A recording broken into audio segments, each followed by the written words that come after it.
गांधी जी, ये गांधी जी हैं। सब लोग गांधी जी को बापू कहते हैं। वो हमेशा सच बोलते थे। रोज सुबह सवेरे उठते और खुदा की इबादत करते। इनका रहन सहन सीधा साधा था। वो कहा करते थे, हम सब एक हैं। हिंदू मुस्लिम सिख ईसाई आपस में भाई भाई हैं। हम सब एक खुदा के बंदे हैं। पहले हमारे मुल्क पर अंग्रेज़ राज किया करते थे। बापू ने कहा, आओ हम सब मिलकर अपने मुल्क को आज़ाद कराएं। सब ने उनका साथ दिया और हमारा मुल्क आज़ाद हो गया और अब हम सब आज़ाद हैं।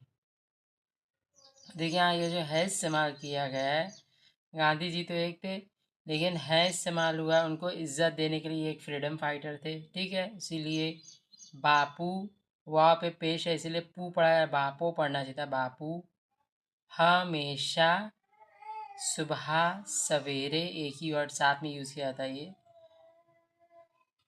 देखिए, भाई भाई, हिंदू मुस्लिम सिख ईसाई आपस में सब भाई भाई हैं।